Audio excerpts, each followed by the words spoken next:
සිදුහත් කුමාරයා ඉපදුණු දිනය හරියටම අද අපි මේ වීඩියෝ එකෙන් දැනගමු.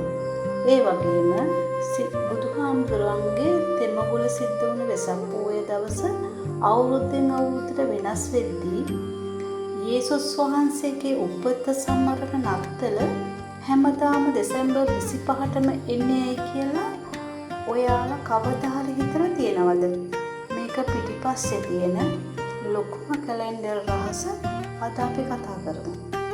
ඉතිහාසයට අනුව සිදුහත් කුමාරයා ඉපදුන දිනය හරියටම අද තියෙන කැලෙන්ඩර් වලින් නම් ඉලක්කමින් දක්වන්න අමාරුයි.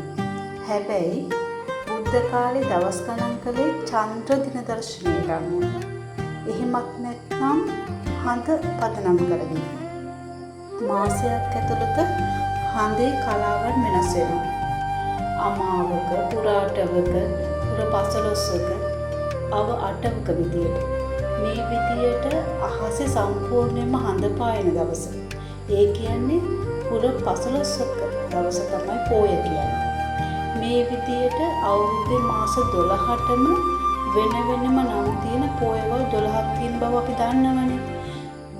දුරුතු, නවම්, නැති, බක්, වෙසක්, පොසොන ආදී වශයෙන් ගමන් කරන මේ චක්‍රයේ වෙසක් කියන්නේ එක මාසයක්.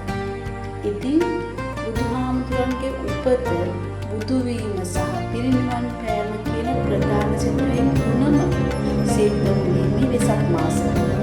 අහසේ පුරහඳ පායන දවස. ඒ නිසා බෞද්ධයන්ට ඒක නිශ්චිත ඉලක්කමක් නෙවෙයි. සෝභාදහන අලංකාර සිදුවීමක්.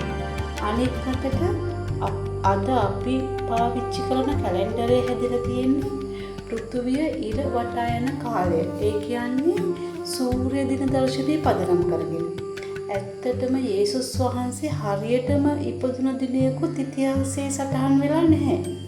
නමුත් 4 වෙනි සියවසේදී පමණ රෝමවරුන් විසින් ඔවුන්ගේ සූර්ය දින දර්ශනයට අනුව දෙසැම්බර් 25 කියන දිනය නත්තල සැමරීමට සම්මත කරගත්තා. ඒ නිසා එය කැලෙන්ඩරයේ එකම අංකයකට හැමදාම කොටුනවා. කෙටියෙන්ම කිව්වොත් බෞද්ධ දින දර්ශනය වැඩ කරන්නේ හඳෙන්. ඒ නිසා අපිට ඒ විශේෂ දවස හොයාගන්න අහස බලන්න වෙනවා. ඒත් බටහිර දින දර්ශනය වැඩ කරන ඉර එක. ඒක අපි කඩදාසියක ලියාගත්ත සම්මතයක්. කොහොම වුණත් මේ දින දර්ශන දෙකේම තියෙන අලංකාරය තමයි අදටත් අපි මේ ශාස්ත්‍රවරුන්ගේ මංකල්‍යයන් ඉතාමත් භක්තියෙන් සමරන එක. මේ වගේ තවත් අපූර්ව දේවල් දැනගන්න අපිත් එක්ක දිගටම රැඳී